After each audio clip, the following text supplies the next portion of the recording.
wal aqibatu lil muttaqin. Tetap aja yang menang itu orang takwa. Nah, takwa itu bukan kata orang. Takwa yang paling tahu takwa apa enggak itu kamu sama Allah. Kalau kamu benar-benar takwa, ujungnya kamu menang. Ujungnya kamu dimuliakan dunia sebelum di akhirat.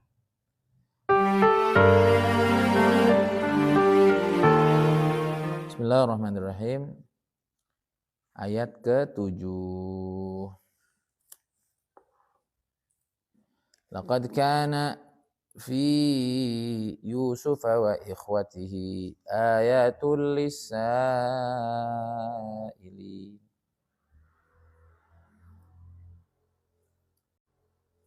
Ada 11.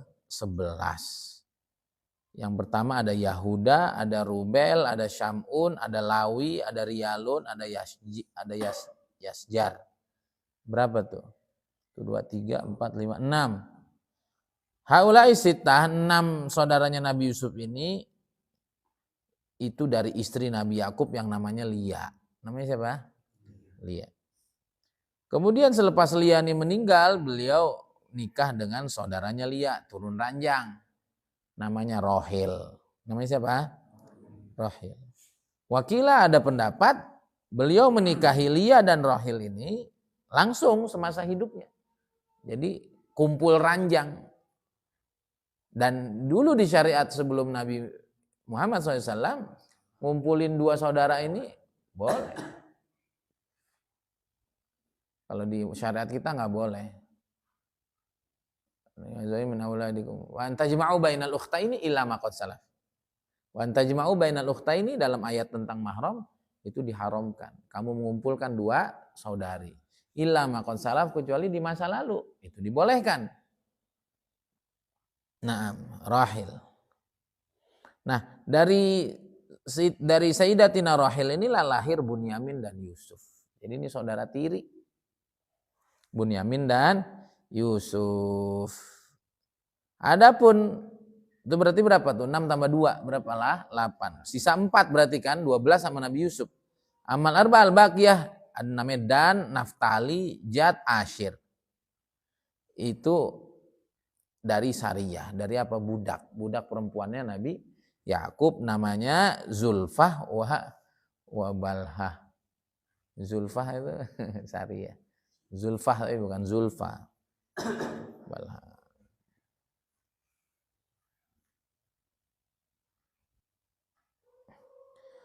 Nah, di dalam kisah Nabi Yusuf ini banyak sekali ibar pelajaran-pelajaran lisailin bagi orang yang bertanya.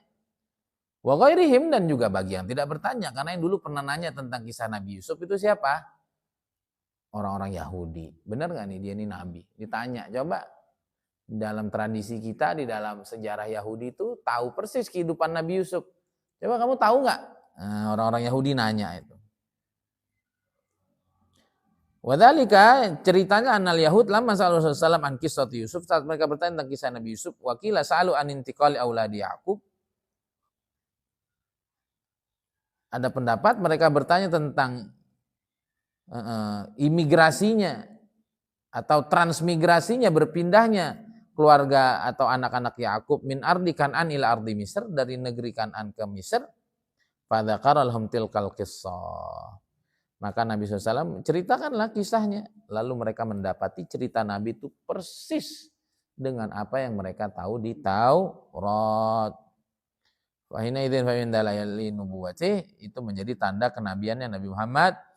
Haitsu qasalim tilkal qissah bi ablagh wajh ma kauni lam yasbiq lahu ta'allumu min wahid wal qara wala kutub. Dan itu menjadi dalil yang sangat menohok bagi mereka, karena Nabi nggak pernah belajar sama siapapun. Beliau nggak bisa nulis, beliau nggak bisa baca.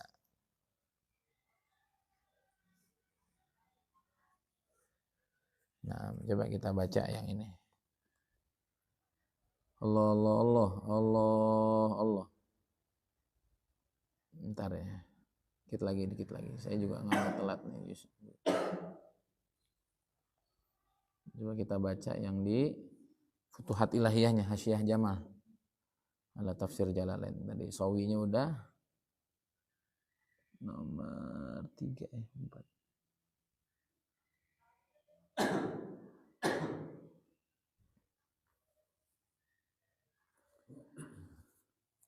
Allah Allah Allah Allah Allah Allah Allah Allah kullama nadaitu ya. Ayat berapa? 7. Beberapa kita lengkap nih, makanya kita nggak mau lengkap.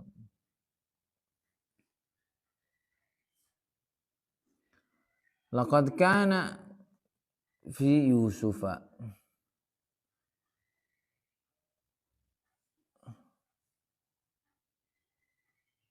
Ini sama persis ini. Apa yang diceritakan di sini tadi tentang 11 itu sama persis. Ternyata itu dari kitab tafsir Baydawi. Kitab tafsir Baydawi. Di sini sama, di sini sama. Cuman di sini dikasih apa? Dikasih rujukannya dari tafsir Baydawi. Nah, kita kalau nukil dari orang mesti jujur. Ngomong. Ajib nggak bayan saya ajib, lu bayan kayak Uzairon. Ngomong lah kuliah. Jangan nggak jujur. Menukil ilmiah tuh mesti jujur.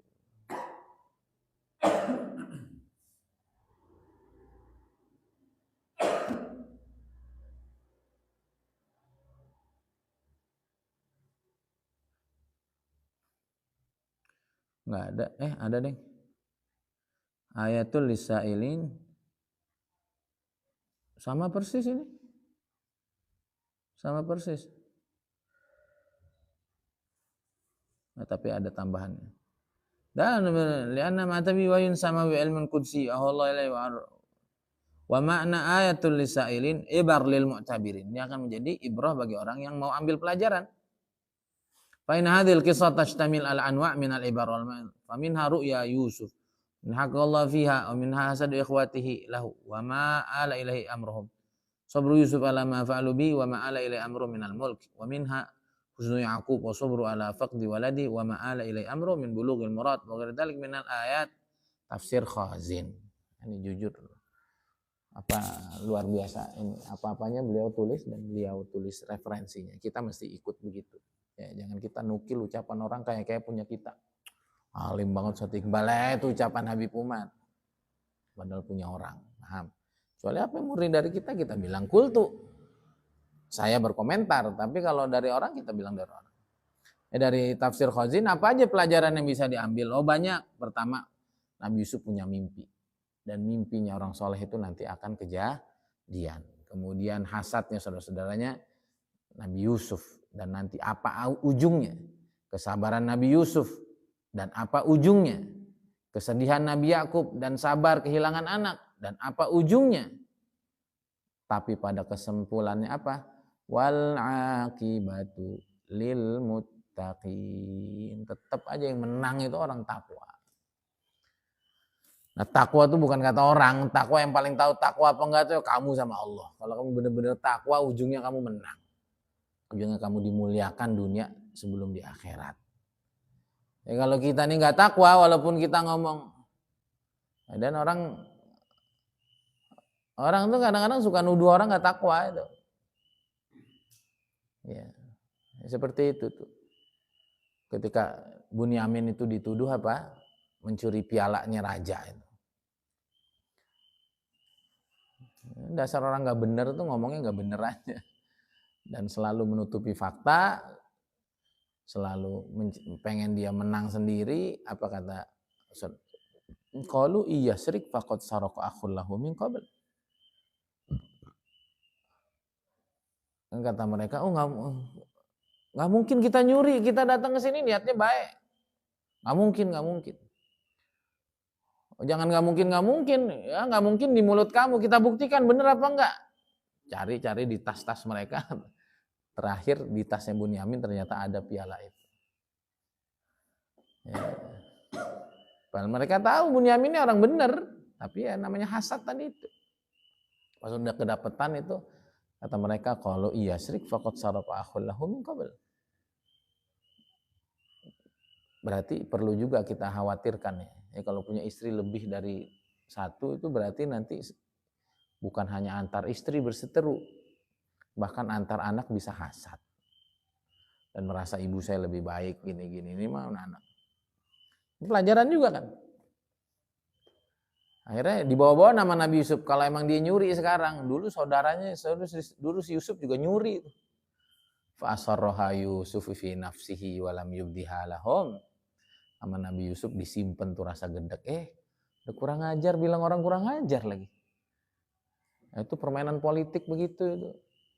Lempar batu sembunyi tangan, siapa yang salah? Ada yang komen kemana-mana. Duduk bareng sini, kalau berani, paham? Komen sana kemari, duduk bareng. Kumpulin, yuk tabayun bareng-bareng. Nggak berani. Paham? Nah, kalau dia nyuri, dia saudara juga nyuri tuh. Emang anaknya Bunda Rahil tuh nggak ada yang bener itu, ibaratnya begitulah. Bukan dia doang yang rusak, itu saudara. Fa asarraha Yusuf fi nafsi wa lam yubdiha lahum. Disimpen tuh rasa marah. Kurang ajar nih orang. Belum, tak ada waktunya lu. Ntar lu tahu sendiri. Emang semuanya nggak akan kebongkar? Kebongkar. Allah ini nggak tidur kok. Maka udah serahin sama Allah aja. Nggak marah di situ, disembunyiin aja. Tapi dalam hati ngomong qala antum syarrum makana. Ente yang lebih nggak jelas. Ente itu nggak bener. Terus qala antum syarrum makana wallahu a'lamu bima tasifun. Allah lebih tahu dengan apa yang kamu ceritakan. Jadi tenang aja, orang mau ngomong apa enggak penting. Kamu tuh loh sama Allah baik apa enggak, beneran baik apa enggak. Allah lebih tahu apa yang diceritain sama orang, enggak perlu. Tapi dalam hati ada keyakinan qala antum syarrum makana. Ente yang enggak benar. Paham tuh? Ya, nanti yang menjawab semuanya adalah waktu. Makanya udah berserah saja sama Allah. Jangan banyak kita membela diri, biarin Allah yang membela kita. Hadza billahi taufik. Dan lanjut sedikit lagi ya sahabat, baru kita udahan. Bismillahirrahmanirrahim. Al-Fatihah. A'udzubillahi minasyaitonir rajim. Bismillahirrahmanirrahim. Iyyaka na'budu wa iyyaka nasta'in. Shiratal mustaqim, shiratal ladzina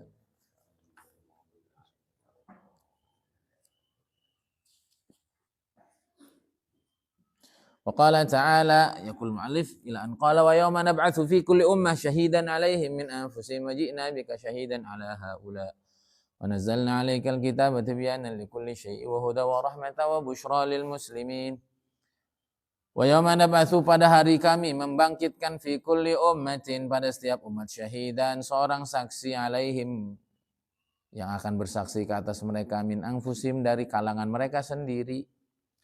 Wajibna dan kami akan datangkan bika engkau syahidan sebagai saksi ala haula kepada seluruh umat.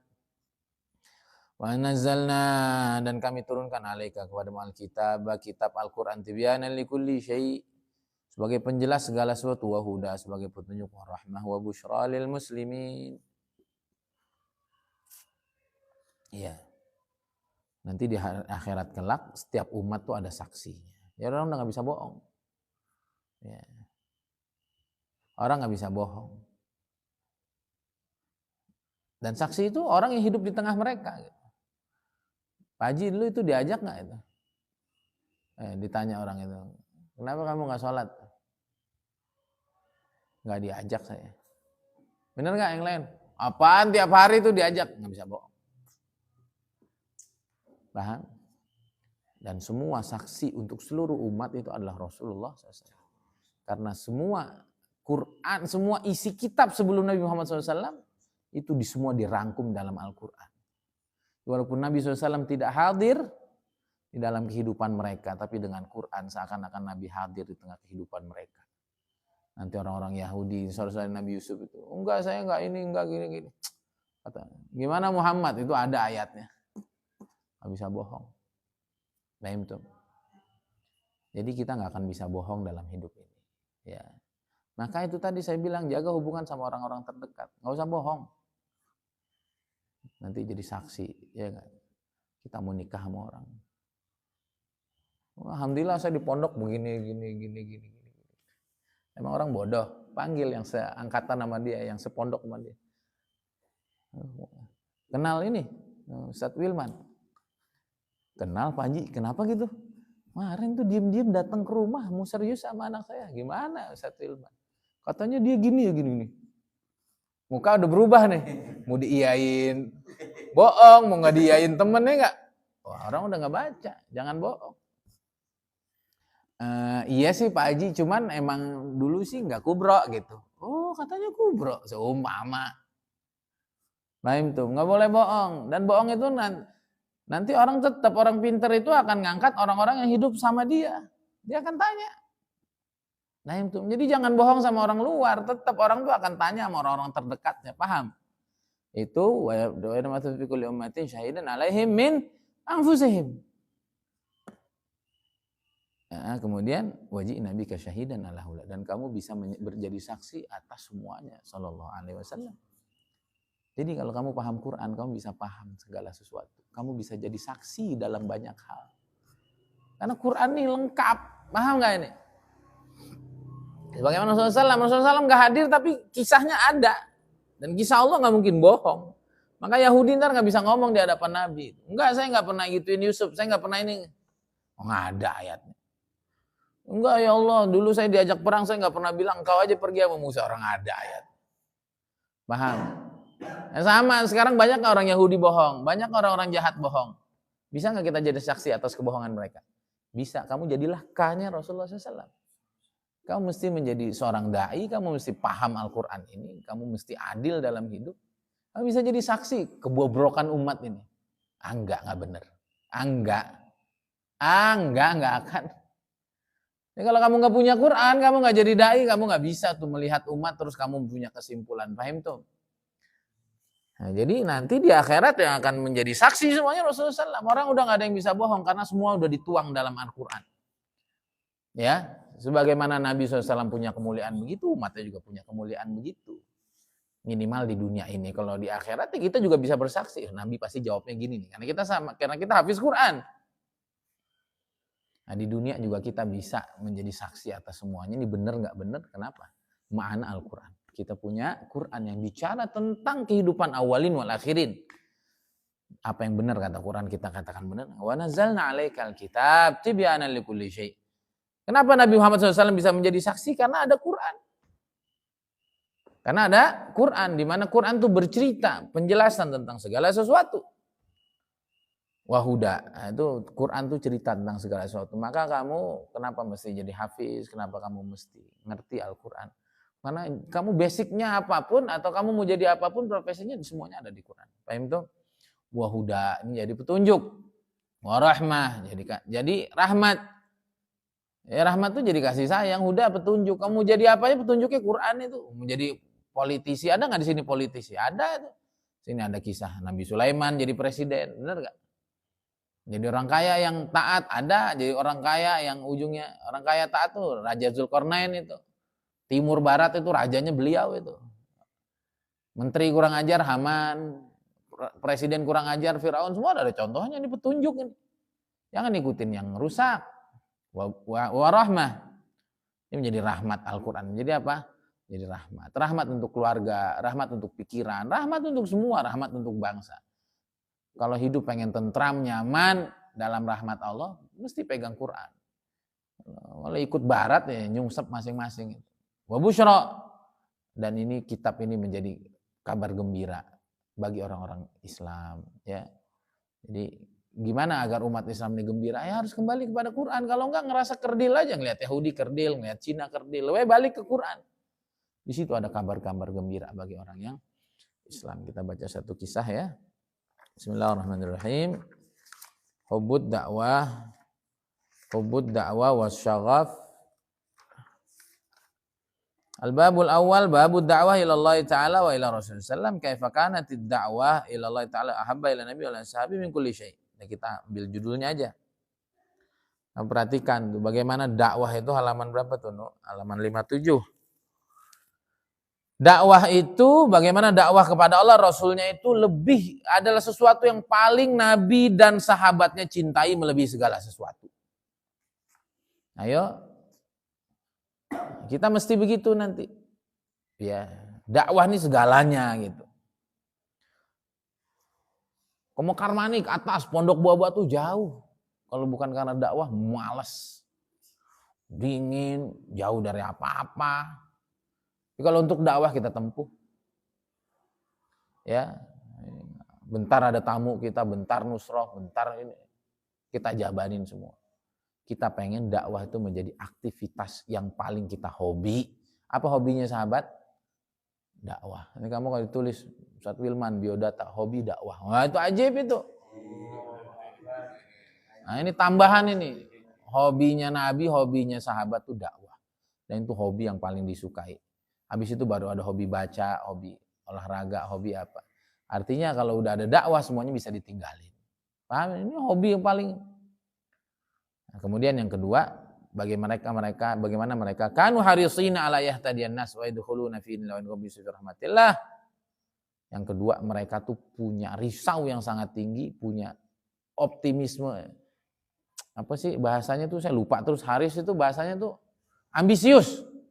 Orang yang punya ambisi tinggi agar orang tuh dapat hidayah, orang tuh jadi lebih baik. Saya bersyukur banget sama Allah dari dulu itu saya tuh kalau ada orang baik gara-gara saya jadi karena saya tuh seneng. Tentu itu puncak kegembiraan saya. Makanya sekarang saya tuh baca-baca kitab ya. Saya biasa aja gitu karena sadar nggak sadar saya banyak banget alhamdulillah yang Allah kasih taufik saya udah saya amalin. Nah kita ilmu tuh jangan jadi teori, sok praktekin gitu. Ngelihat orang tuh bagaimana